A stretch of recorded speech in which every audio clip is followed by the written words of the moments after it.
Higher order derivatives. A higher order derivatives refers to the repeated process of taking derivatives of derivatives. The higher order derivatives are applied to sketch curves, motion problems, and other applications. Example, find the fifth derivative for the following function y equal to 5x fourth minus 4x cubed plus 5x squared minus 6x plus 12. So the solution would be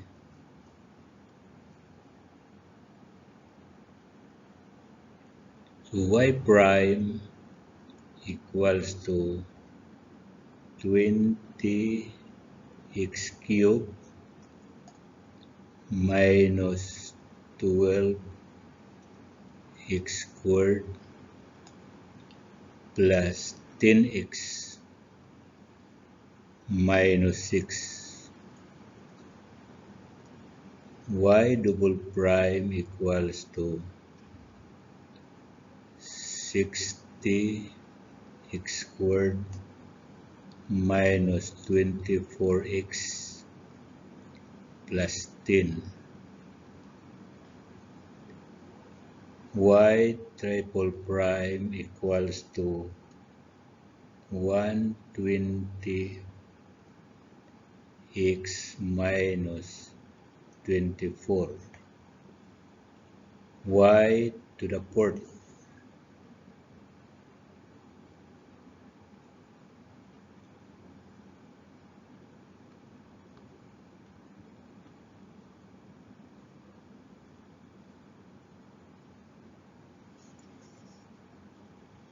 y to the fourth equals to 120.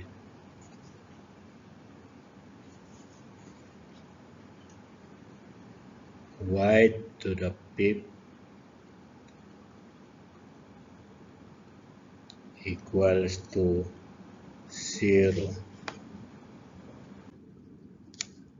Find the first four derivatives for y sub t equal to 5t squared plus 8t power 1 half plus e to the power t. So,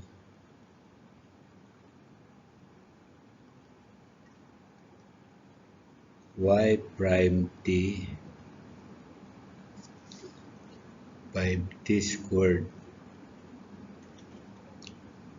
plus 8t power 1 half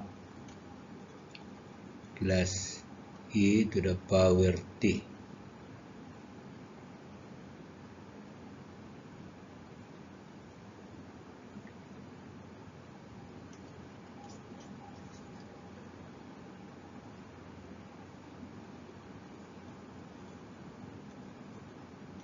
So your y prime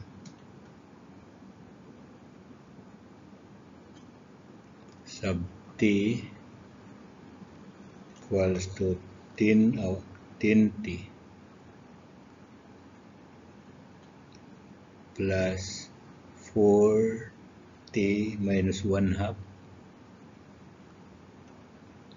plus e to the power t. Y double prime sub t equals to 10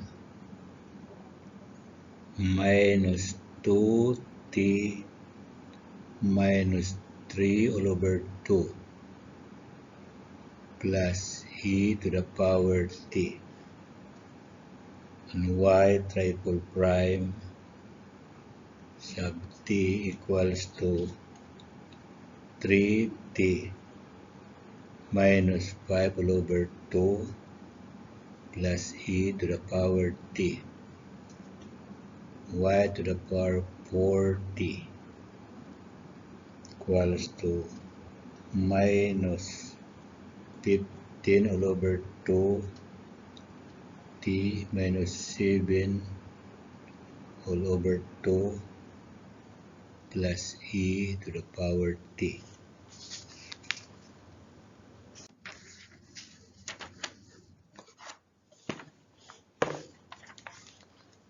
Find the first, second, and third derivatives of f of x equal to 6x4 minus 3x cubed plus 7x squared minus 9x plus 7.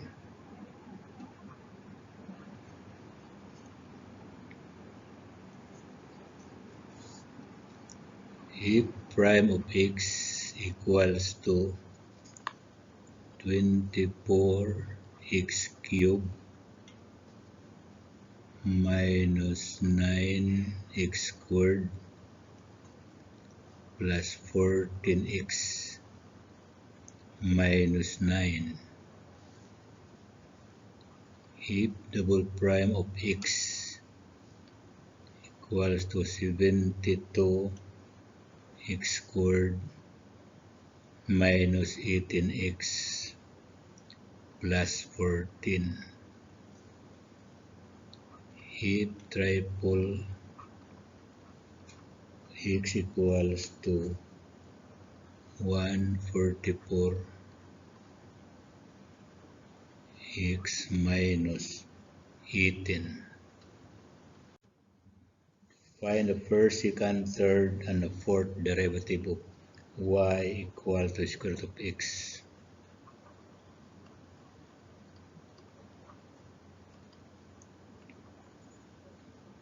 Y equals to x to the power 1/2.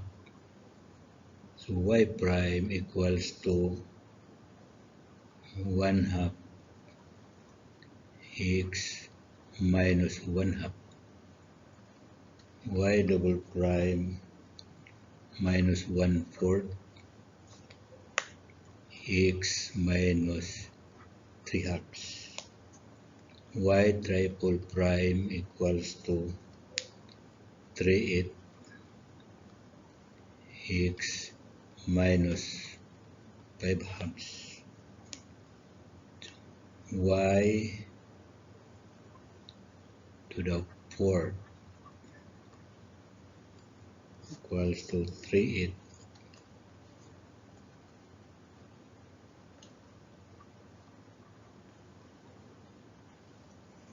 minus 5/2.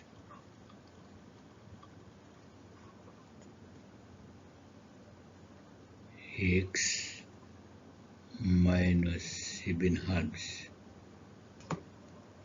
equals to minus 15/16 x to the power minus 7/2.